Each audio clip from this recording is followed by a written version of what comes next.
আজকে আমার সাথে এরকম ঘটনা ঘটবে আমি তো ভাবতেই পারিনি। আজকের ব্লগটা শুরু করছি সকালবেলায় বাসে যেতে যেতে। আজ সকালে যেহেতু আমার টিউশনে ছিল তাই আমি সকালবেলায় বাসে করে ঝাড়গ্রাম যাওয়ার জন্য বেরিয়ে পড়েছিলাম। আর তার কিছুক্ষণ যাওয়ার পর দুটো ছেলে বাইকে করে প্রচুর স্পিডে আসছিল এবং বাসের সাথে ধাক্কা লেগে সাইডে ছিটকে পড়ে যায়। আর বাসের ড্রাইভার ওই ছেলেগুলোকে বাঁচানোর জন্য বাসটাকে রাস্তার অনেক সাইডে নিয়ে আসে। আর বাসটা বলতে গেলে প্রায় উল্টেই যাচ্ছিল, কিন্তু আমার অনেক বড় অ্যাক্সিডেন্ট থেকে বেঁচে যাই। আর এত স্পিডে বাইক চালানোর জন্য বাসের ড্রাইভার সহ রাস্তার আশেপাশে যত লোক ছিল সবাই ওই দুটি ছেলেকে প্রচুর বকাবকি করছিল। আর অল্পের জন্য ওই দুটি ছেলেরও প্রাণ বেঁচে যায়। তারপর আমরা আবার বাসে উঠে পড়ি এবং রওনা দিই ঝাড়গ্রামের উদ্দেশ্যে। আর তারপর রাস্তা যেতে যেতে বাসের থেকে আমরা মা শীতলাকে প্রণাম করে পৌঁছে যাই ঝাড়গ্রাম।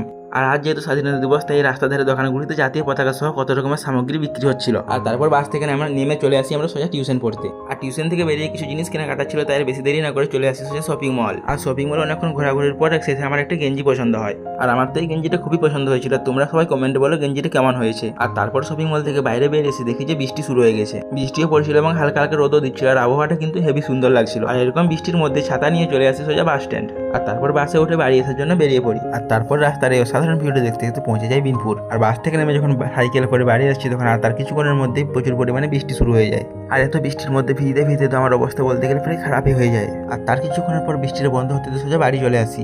বাড়ি এসে দুপুরের খাবার খেয়ে ঘুমিয়ে পড়েছিলাম। আর ঘুম থেকে উঠে দেখি যে প্রায় সন্ধ্যা হয়ে গিয়েছে। আর তারপর এক কাপ কারেক্ট চা বানিয়ে বিস্কুট দিয়ে খেয়ে নিলাম। আর আমি এখন চা খাই। তোমরা চ্যানেলটা সাবস্ক্রাইব করে দেখাচ্ছে নেক্সট ভিডিওতে। ততক্ষণের জন্য টাটা।